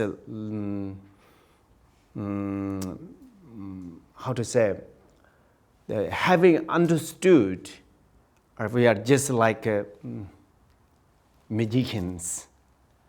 We are just like magicians, but still practicing. Like other cherish, the loving kindness, compassion. Мы можем совмещать практику that have to move from first level to second level. Далее мы можем перейти от первого уровня ко второму. Мы можем совмещать практику добросердечия и сострадания с пониманием пустотности. Мы по-прежнему практикуем добросердечие и сострадание к другим, но мы подобны фокуснику, да, который понимает, что иллюзия – это иллюзия. Yeah, so the first one is helpful, practical, but it's still not the ultimate solution. Итак, первый подход, он очень полезен, практичен, но это не окончательное решение проблемы. Okay. А как понять, у тебя острый ум или... How to understand, are we sharp-minded or we are slow-minded? Slow-minded, very important. У нас медленный ум, это очень важно. How do we understand? It's very good, very good. And according to Buddhism, actually we are going to talk about Madhyamaka Avatara from the day after tomorrow, right? From the day after tomorrow. In there, Chandrakanta mentions very, sort of. He mentioned it's very profound way. So how do we recognize whether we are sharp-minded or not according to Mahayana Madhyamaka? Okay, they are sharp-minded. There are 2 different types. The one is the most skeptical one. It's actually sharp-minded. Skeptical ones who are analyzing, who like analyzing, who don't believe just because it said so, who do analyze, who like to do investigating. So I'm consider like people like here. I'm considered like a sharp-minded. That's why I'm attempting to talk about the emptiness. Usually in the Mahayana Sutra, they said usually you can't talk emptiness immediately. Said that it's because it can be leading the nihilism. It will be cause the nihilism. Итак, это очень хороший вопрос, и мы поговорим о нем в том числе и послезавтра, когда мы начнем изучать текст Чандракирти Мадхьямакаватара. Там он говорит как раз о том, как с точки зрения Махаяны проводится это разделение, разграничение на людей с острыми способностями и на людей с более меньшими способностями или более медленным умом. Он говорит, что если вы обладаете скептическим умом, если вы сомневаетесь, анализируете, пытаетесь все проверить и ничему не верите просто так, то у вас как раз такой острый ум. И вы, наверное, здесь присутствующие, как раз, я думаю, вы обладаете таким острым умом. Обычно в сутрах Махаяны говорится о том, что не нужно объяснять пустоту с самого начала, но поскольку я думаю, что у вас есть такие способности, более острый ум, то я объяснил уже сегодня пустоту, но вообще говорится о том, что если вы объясните ее людям с способностями, которые недостаточны для понимания пустоты, то это может привести их к воззрению нигилизма, и поэтому это опасно. So you can talk the emptiness to three different types person. Говорится о том, что пустоту можно объяснять трем типам людей. One is who train their mind.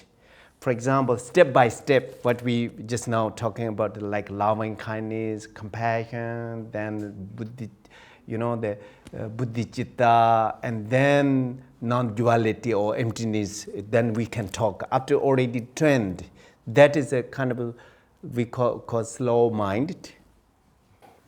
Первая категория людей, которым можно объяснять пустотность, это люди, которые подготовили свой ум, которые практиковали и тренировались, они зарождали добросердечие, сострадание, как мы говорили сегодня, они развивали бодхичитту, и после этого им можно объяснять пустотность или недвойственность. Это как раз путь таких людей с более медленным умом.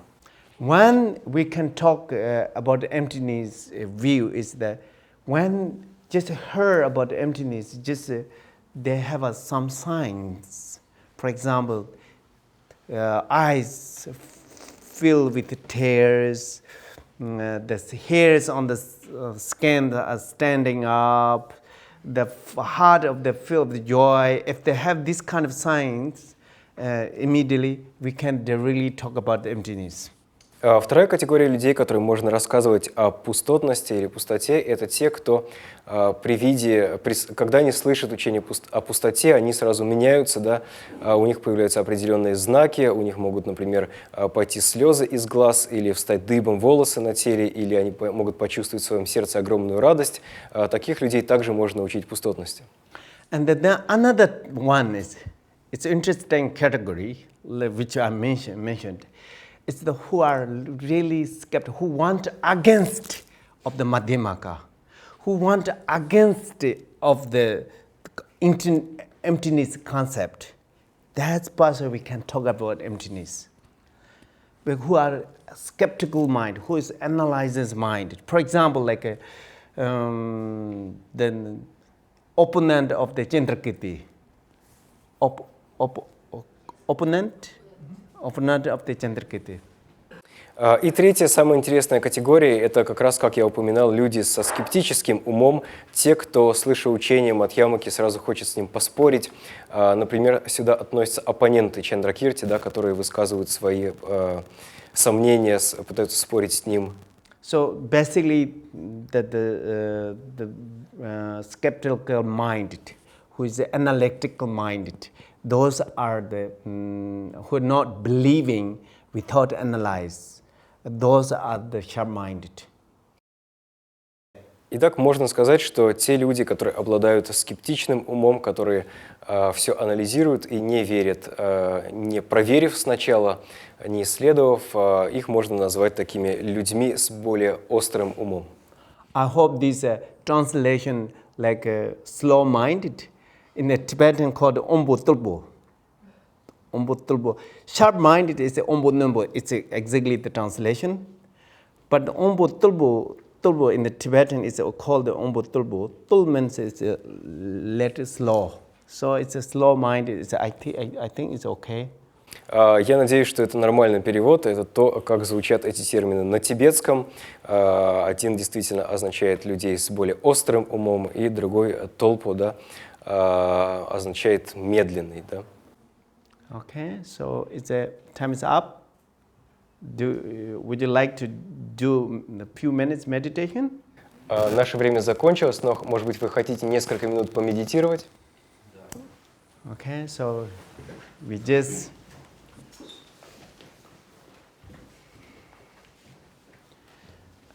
basically do just a rest.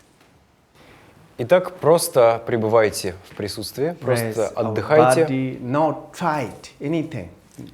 Just mind also rests. Пусть ваше тело расслабится, не напрягается, и ваш ум тоже пусть отдыхает и покоится. So, if you would like to do meditate on emptiness, what we are talking about that just now, or just rest on the knowing that all the phenomena are just like a dream. Если хотите, вы можете медитировать на пустотность, как мы говорили сегодня. Просто пребывайте с мыслью о том, что все явления подобны сновидению. Okay, so we do maybe how many minutes? Сколько минут у нас еще осталось? Okay, maybe 5 minutes. Итак, 5 минут давайте помедитируем.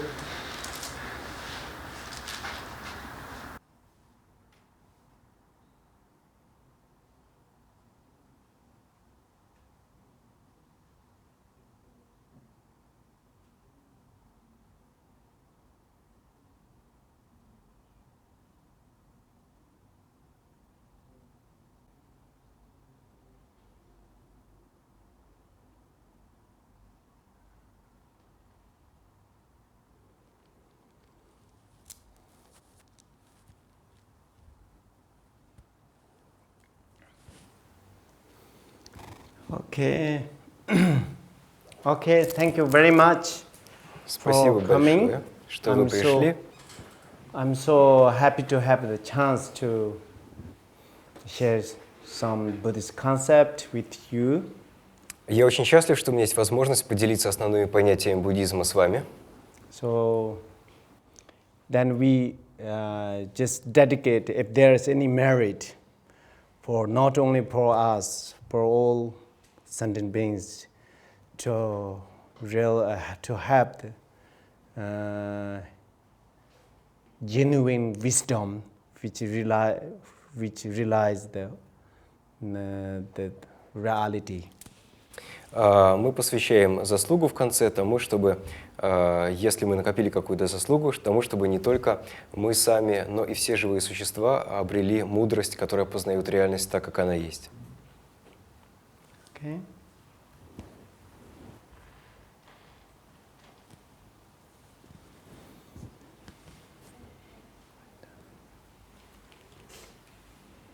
If you have a question or you have a time, I'm okay. Если у вас есть вопросы, то лично для меня это нормально, если у вас есть время.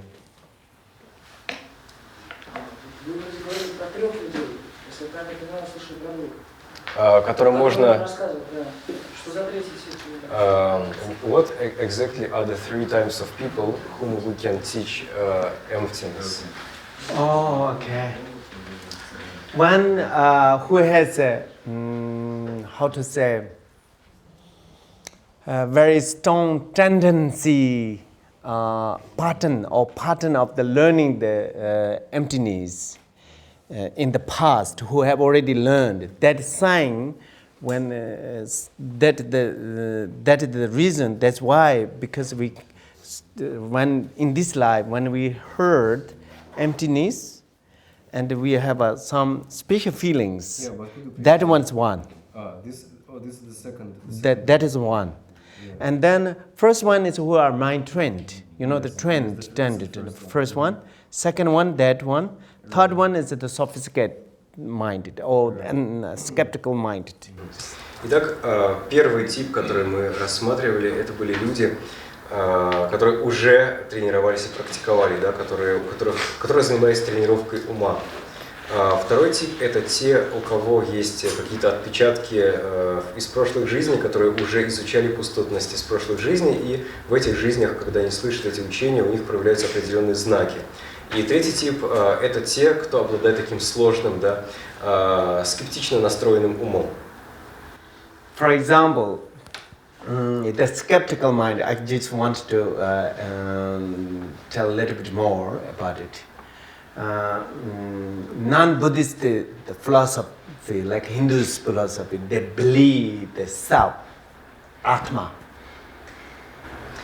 Что касается вот этих людей с более скептичным умом, если говорить о воззрении индуизма, там говорится о том, что у нас есть истинная личность или я, которая называется Атман. Atma, like a soul, it's truly existed.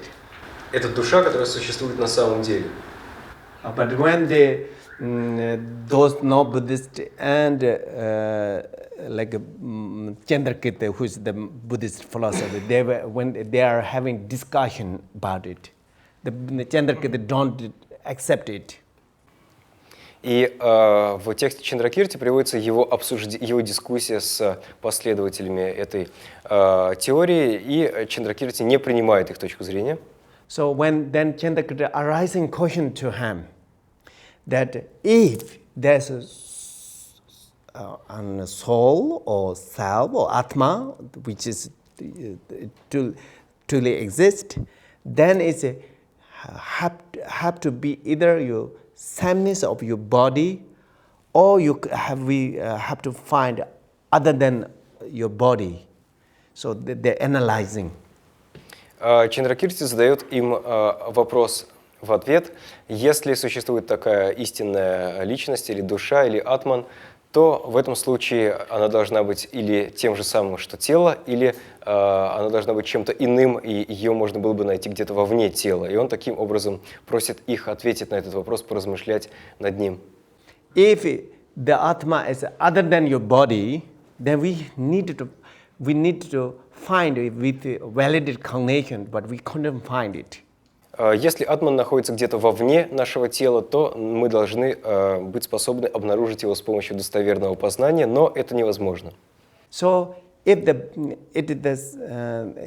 within the body of aggregates, then there's four questions,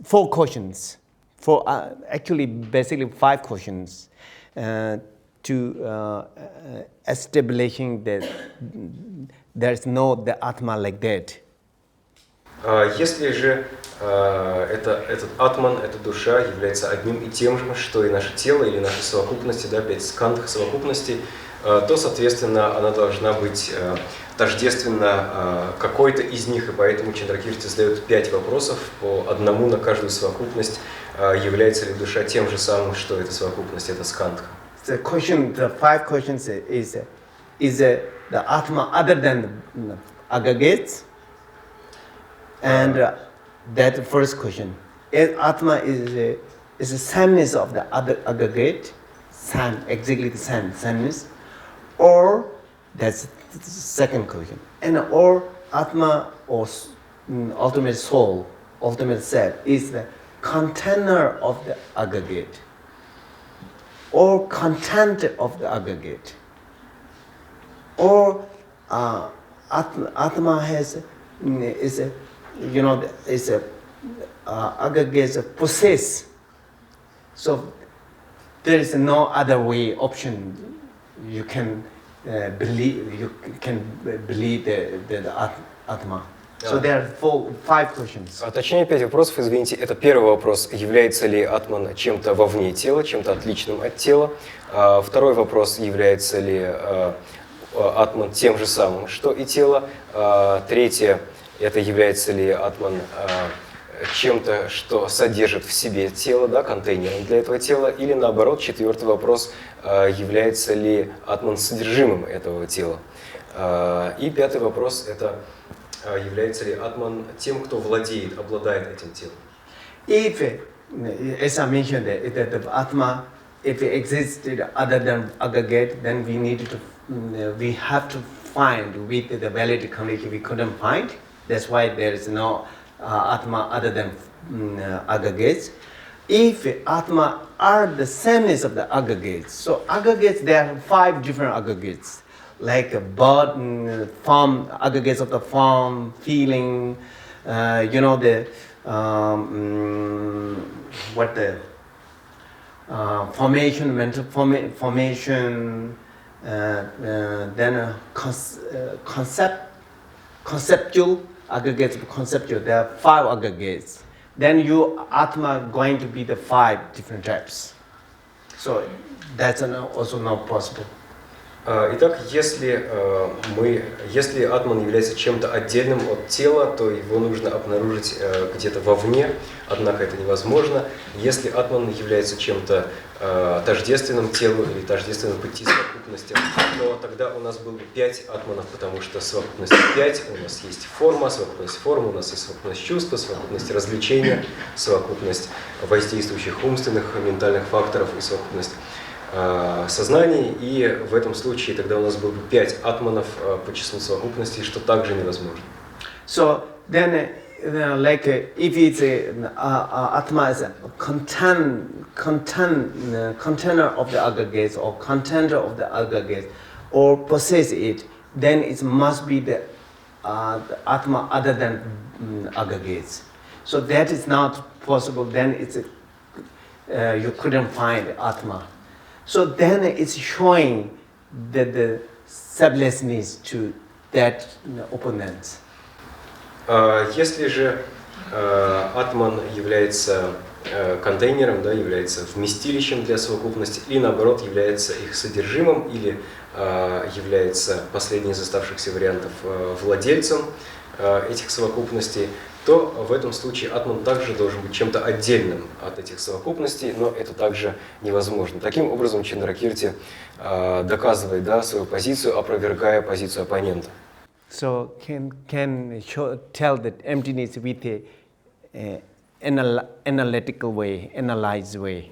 Таким образом, он объясняет пустотность с помощью аналитического подхода. So that is another type.